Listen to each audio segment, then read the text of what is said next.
салом бинандагони гиромӣ, ҳамдиёрони азиз, намоиши навбатии сарбози ватанро бо муҳимтарин рӯйдодҳои ҳаёти низомии кишвар ки аз ҷониби гурӯҳи эҷодии маркази матбуоти вазорати мудофиа омода гардидааст манзури шумо мегардонем. Аз 1 октябри соли равон даъвати шаҳрвандон ба хизмати ҳатмии ҳарбӣ оғоз гардид. вобаста ба оғози ин маъракаи муҳими сиёсӣ ҳамкасбонамон гузориш таҳия намуданд. бо ба имзо расидани фармони президенти ҷумҳурии тоҷикистон дар бораи ба эҳтиёт рухсат додани хизматчиёни ҳарбие ки муҳлати муқарраргардаи хизмати ҳарбиро адо намуданд ва даъвати навбатии шаҳрвандони солҳои таваллуди 1992 ва 2001 ҷумҳурии тоҷикистон ба хизмати ҳарбӣ аз 1 октябри соли равон маъракаи даъвати тирамоҳии шаҳрвандон ба хизмати ҳарбӣ дар тамоми шаҳру навоҳии мамлакат муташаккилона оғоз ёфт. дар тамоми минтақаҳои ҷумҳурӣ ҷавонони омода ба хизмати ҳарбӣ ба комиссариятҳои назди маҳалли зисти худ омада бо ариза ҷиҳати хизмат дар сафи қувваҳои мусаллаҳ омодагии худро баён доштанд. бо мақсади баландбардоштани самаранокӣ ва сифати хизмат дар сафи артиш имрӯз дар тамоми комиссариятҳои ҳарбии кишвар комиссияи даъват ташкил карда шудааст ки ҳар як ҷавони омода ба хизмати ҳарбиро пурра мавриди муоинаи тиббӣ қарор дода солимии равонию ҷисмонии онҳоро дақиқ менамоянд ва нафарони солиму бардам ба сафи қувваҳои мусаллаҳ фиристода мешавад. масъулини комиссариятҳои ҳарбии шаҳру навоҳии кишвар бошанд бо мақсади дар сатҳу сифати баланд ташкил ва гузарондани ин чорабинии муҳими сиёсӣ тамоми тадбирҳои заруриро амалӣ намуда барои саривақт ва дар муҳлати муайяншуда ба анҷом расонидани нақшаи муқарраршудаи даъват талош доранд. дар ин замина дар ҳамкорӣ бо масъулини мақомоти иҷроияи маҳаллӣ дар доираи тадбирҳои пеш аз даъватӣ ҷавононро ба курсҳои кӯтоҳмуддати ронандагӣ ҷалб намуда онҳоро бо соҳиб шудан ба шаҳодатномаҳои ронандагӣ ба хизмати ҳарбӣ ба мактаби садоқату мардонагӣ мефиристанд. падару модарон ва умуман мардуми шарифи тоҷикистон вазъи имрӯзаи ҳарбии сиёсӣ ва равандҳои геополитикии ҷаҳонро дуруст дарк намуда барои саривақт ба анҷом расидани ин маъракаи муҳими сиёсӣ ҳамеша бо мақомоти давлатии даъват ҳамкориро ба роҳ монда фарзандони худро баҳри дифои марзубуми ватан гусел менамоянд. бояд гуфт ки солҳои охир чорабиниҳои даъвати ҷавонон ба хизмати ҳарбӣ дар қаламрави ҷумҳурӣ на кам аз дигар маъракаҳои муҳими сиёсӣ баргузор карда мешавад ки дар ҷараёни он масъулини мақомоти иҷроияи маҳаллӣ падару модарон ва дигар наврасону ҷавонон аскарони ояндаро бо ташкили маросими нонгазон ва дигар анъанаҳои гусели фарзанд ба дифои ватан равона менамоянд.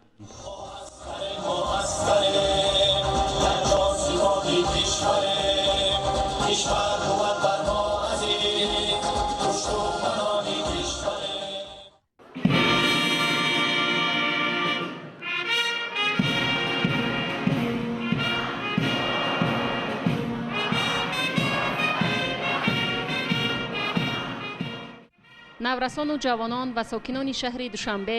ин навбат дар филармонияи давлатии тоҷикистон ба номи акашариф ҷураев бо шиору овезаҳо ва марому мақсади ягона ҷамъ омаданд то ҷавонмардони муҳофизи фардои кишварро бо суруру шодӣ ва тантанаи хоса ба сафи қувваҳои мусаллаҳи ҷумҳурии тоҷикистон гусел намоянд. ин аст ки дар ин рӯз ҷавонони даъватшаванда аз 4 ноҳияи шаҳри душанбе бо дарки фазилати ҷавонмардӣ ва вазифаи шаҳрвандӣ дар ин ҷамомади фарҳангӣ иштирок доштанду омодаи шомил шудан ба сафи артиши миллии кишвар буданд.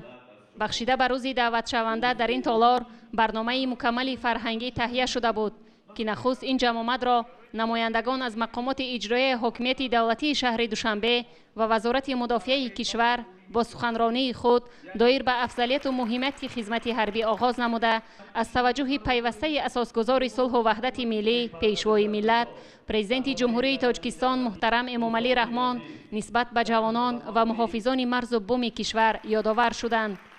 ҳамзамон гуфта шуд ки хизмат дар роҳи дифои ватан барои ҳар як ҷавон ҳатмӣ буда азми онҳоро баҳри идомаи анъанаи диловаронаи аҷдодонамон ва таъмини суботу оромии кишвар нишон медиҳад. дар ин баробар инчунин модари яке аз даъватшавандаҳо баромад намуда ба фарзанд ва тамоми даъватшавандаҳо дар ҷодаи хизмати пуршарафи ҳарбӣ барору комёбиҳоро таманно намуд. сипас гурӯҳи сарбозони батальони қараволи фахрии полки таъминотӣ ва идоракунии вазорати мудофиа зери навозиши ҳайати оркестри ҳарбии нафасӣ пластконсертро бо ҳаракатҳои хоси низомиён анҷом доданд ки барои меҳмонон ва даъватшавандаҳо қобили диққату таваҷҷӯҳ буд.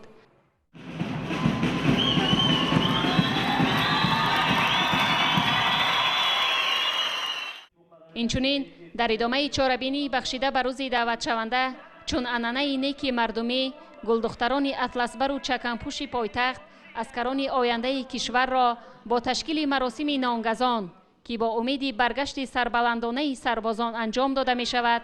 баҳри дифоъ аз марзи аҷдодӣ ва ҳимояи бошарафонаи халқ даъват намуданд. дар ин рӯз инчунин ба даъватшавандаҳо шаҳодатномаҳои ронандагӣ дар фазои тантанавӣ тақдим карда шуд ки ин дар доираи тадбирҳои андешидаи пеш аз даъватии масъулини комиссарияти ҳарбии шаҳри душанбе ва дар ҳамоҳангӣ бо ташкилоти ҷамъиятии мададгори мудофиа амалӣ карда шудааст.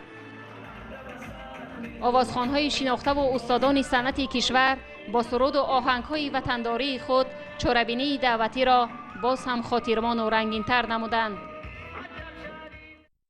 маросими даъвати ҷавонони солҳои таваллуди 1992-2001 ҷумҳурии Тоҷикистон ба хизмати ҳатмии ҳарбӣ дар мамлакат бо шукӯҳу шаҳомати хоса ҷараён дорад. дар ин замина комиссарияти ҳарбии ноҳияҳои тобеи ҷумҳурӣ низ чорабинии тантанавиро бахшида ба рӯзи даъватшаванда бо иштироки собиқадорони ҷангу меҳнат, шахсони вобастаи давлатии даъват ва падару модарони даъватшавандагон ташкилу ба роҳ монд. дар оғози қисмати расмии чорабинӣ сардори суди генералии қувваҳои мусаллаҳи ҷумҳурии Тоҷикистон ба ҷавонони дар саф буда ки бо мақсади иҷрои вазифаи шаҳрвандӣ дар нахуст рӯзи даъват ба комиссарияти ҳарбии маҳалли зисти хиш ҳозир шуданд, изҳори сипосу миннатдорӣ намуд ва таъкид кард ки бо чунин азму иродаи матин ҷавонмардони ватан дар таъмини амнияти давлату миллат ва дифоъ аз марзу буми аҷдодӣ саҳми арзанда мегузоранд.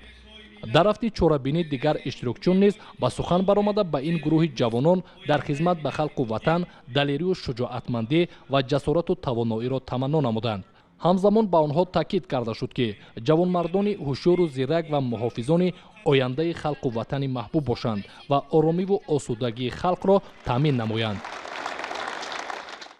дар фарҷоми чорабинии тантанавӣ бахшида ба рӯзи даъватшаванда ҳунармандони ансамбли шарафи вазорати мудофиа бо барномаи консертии худ ин маъракаи муҳимро боз ҳам ҷолибу хотирмон гардониданд.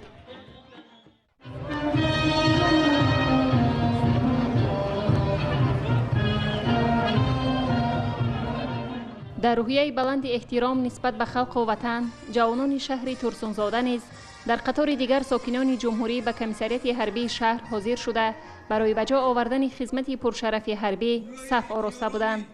дар баргузории ин маъракаи муҳими сиёсӣ мақомоти масъули даъват, падару модарон ва аҳли ҷамоатчигии шаҳр иштирок доштанд. ибтидо ҷавононро баромадкунандагон барои чунин азмашон дар ҳимояи марзу буми кишвар самимона табрик намуда зикр карданд ки ҷавонон маҳз дар давраи хизмати ҳарбӣ моҳияти ватан ва миллати худро ба хубӣ дарк намуда сабақи далериву шуҷоат ва садоқат мегиранд. дар ин радиф нафарони дигар низ ибрози андеша намуда бо изҳори хушнудӣ ба ҷавонон дар иҷрои вазифаи муқаддасашон назди халқу ватан пирӯзиву сарбаландӣ орзу намуданд. дар идомаи ин чорабинӣ ба даъватшавандаҳо шаҳодатномаҳои ронандагӣ тақдим карда шуд ки ин бо ибтикори масъулини мақомоти иҷроияи шаҳри турсунзода дар доираи тадбирҳои пеш аз даъватӣ амалӣ карда шуд. имрӯзҳо дар ҷараёни чорабинии рӯзи даъватшаванда иҷрои маросими нонгазон ба ҳукми анъана даромадааст ки ин аз ҷониби модарони аскарон баҳри хизмати содиқонаву баргашти сарбаландонаи фарзандон анҷом дода мешавад. ҷараёни чорабиниро ҳамзамон як гурӯҳи сарбозони қушунҳои дохилии вазорати корҳои дохилӣ бо ташкили машқҳои танбатан ки баёнгари омодагии доимии онҳо баҳри ҳимояи марзу буми кишвар аст боз ҳам рангину хотирмон гардонданд. ҳамин тавр бо иштироки сарбозони ҷузу таомҳои артиши миллии кишвар гузашти низомӣ бо замзамаи суруду оҳангҳои ватандориву садоқат ба ватан баргузор шуд ки ин анҷомбахши чорабинии бахшида ба рӯзи даъватшаванда буд. дар асоси нақшаи тасдиқнамудаи асосгузори сулҳу ваҳдати миллӣ пешвои миллат сарфармондиҳи олии қувваҳои мусаллаҳи ҷумҳурии Тоҷикистон Эмомалӣ Раҳмон ва дар доираи баргузории маҷмӯи чорабиниҳои асосии қувваҳои мусаллаҳ барои соли 2019 дар гарнизони Душанбе ва ноҳияҳои тобеи ҷумҳурӣ ҷамъомади мудофиаи ҳудудӣ машғулиятҳои омодагии сафарбарӣ ва маҷмӯи машқҳои муштараки амалиёти стратегӣ баргузор гардид. дар гарнизони душанбе ва ноҳияҳои тобеи ҷумҳурӣ бо ҷалби сохтору мақомоти давлатию қудратӣ ҷамъомади мудофиаи ҳудудӣ машғулиятҳои омодагии сафарбарӣ ва маҷмӯи машқҳои муштараки амалиёти стратегии зидди террористӣ бо тирпаронии ҷангӣ баргузор гардид. ҷамъомади мудофиаи ҳудудӣ машғулиятҳои омодагии сафарбарӣ ва маҷмӯи машқҳои муштараки амалиёти стратегии зидди террористӣ тибқи нақшаи тасдиқнамудаи асосгузори сулҳу ваҳдати миллӣ пешвои миллат сарфармондеҳи олии қувваҳои мусаллаҳ Эмомали Раҳмон ва дар доираи баргузории маҷмӯи чорабиниҳои асосии қувваҳои мусаллаҳ барои соли 2019 пешбинӣ гардидааст ташкилу ба роҳ монда шуд. طبق طلبات اشاره جنگی مسئولین مقامات دولتی ساختارهای دولتی و قدرتی در ستاد منطقه مدافع حدودی در کمیسریات حربی شهر و ناحیه‌های تابع جمهوری گرد آمدند. معاون یکم سروزیر جمهوری تاجیکستان دولتعلی سعید و وزیر مدافع کشور شیرعلی میرزا وابسته به ماهیت برگزاری این چاره‌بینی مهم سیاسی برآمد نمودند. از جمله تاکید بر آن داشتند که در دوره دستور سپارش‌های سرفرمانده عالی قوه‌های مسلح امامعلی رحمان در سمت سیاست دفاعی کشور آمادگی بهر پیشگیری از تهدید خطرها و راجع به سطح باز هم بلند برداشتن اقتدار مدافعی دولت تدبیرهای سریع راه‌اندازی می‌گردد. در دوره طلبات شورای جنگی و نقشه برگزاری جمع‌آمد مدافع حدودی و مشروعیت آمادگی سفربری در همه شهر و ناحیه‌های تابع جمهوری و شهر دوشنبه قوه‌های احتیاطی یا خود شهروندانی که در قید کمیسریات‌های حربی قرار دارند و تکنیک‌های خواجگی خلق اینچنین دیگر لوازمات و ذخیره‌های احتیاطی که برای در سطح لازمه تشکیل نمودن این جمع‌آمد ضرورند در نقطه‌های معین شده جمع‌شوی گرد آورده شدند. علاوه بر این و جمع‌آمد مدافع حدودی رئیسان شهر و ناحیه‌های تابع جمهوری 4 ناحیه شهر دوشنبه و سرداران شعبه‌های ساختارهای قدرتی این منطقه‌ها شرکت نموده آنها با مشغولیت‌های آمادگی سفربری ترتیب درست حجت‌گذاری آموزش فن‌های دقیق نظامی و تیرپرانی از سلاح آتشفشان و با آموزش دیگر موضوعاتی که به این چاره‌بینی مهم نظامی ضرورند فرا گرفته شدند.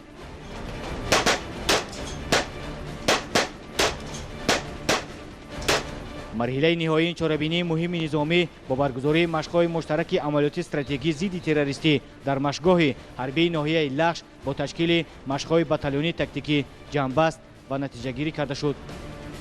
بهر نظارت از رفت عملیات مشترک جزء تام‌ها وزیر مدافع مملکت گنرال پالکونی شیرعلی میرزا مسئولین مقامات اجرایی حکومت دولتی منطقه رشت نمایندگان ساختارهای نظامی و دیگر شخصان دخلدار به مشقگاه آمدند. از روی موضوع و مطلب برگزاری دور جنبستی مشق‌های مشترک وابسته به پیشگیری نمودن عبور غیرقانونی مرز، دستگیر و بی‌ضرر گردانیدن افراد سرحدشکن، تارومار نمودن دشمنان شرطی در شرایط دشت و صحرا، مفزهای استراتژی و راه‌های دشوارگذر جمهوری عملیات دایر نمودند. تشکیل و برگزار نمودن چنین مشق‌های پیوسته حربی این هم باشد صیقل دادن تجربه هیئت شخصی شرکت کنندگان مشق‌ها در تشکیل عملیات با موفقانه جنگی، هماهنگی ساختارهای نظامی مملکت در صورت به وقوع آمدن خطرهای احتمالی، بلند برداشتن آمادگی روحی و روانی، قابلیت جنگی و جسمانی و سفربری قشون‌ها در سمت دایر نمودن عنصرهای مختلف ضد تروریستی را در شرایط دشت و صحرا و کوهستان حدود جمهوری در بر می‌گیرد. تجربه نشان داده است که وابسته به موقع جغرافی و حدودی کشور ما محض عملیات جنگی در منطقه‌های کوهی کشور به میان آمدند. از این رو مسئولین وزارت مدافع مملکت کوشش بر آن دارند که چنین مشق‌های مشترک را محض در مناطق کوهی پیوسته دایر نمایند تا هر یک خدمتچی حربی و کارمندان ساختار و مقامات دولتی و قدرتی مهارت خوب جنگی و مدافعی را دارا باشند. ضمن جنبست از دور نهایی مجموعه مشق‌های مشترک عاید به دستور و سپارش‌های اساسگذار صلح و وحدت ملی پیشوای ملت سرفرمانده عالی قوه‌های مسلح امامعلی رحمان در سمت سیاست دفاعی کشور آمادگی برای پیشگیری از تهدید خطرها و راجع به سطح باز هم بلند برداشتن اقتدار مدافعی دولت وزیر مدافع مملکت در نزد اشتراکچیان این چاره‌بینی مهم نظامی سخنرانی نمودند. سپس فعالان مشق‌های مشترک عملیاتی استراتژی با مدال و افتخارنامه‌ها و دیگر تحفه‌های خاطروی سرفراز گردانیده شدند. وطن و پرزیدنت خود صادقانه خدمت میکنم. رسمی گذشت نظامی باشد انجام بخش مشق‌های وسیع نظامی گردید.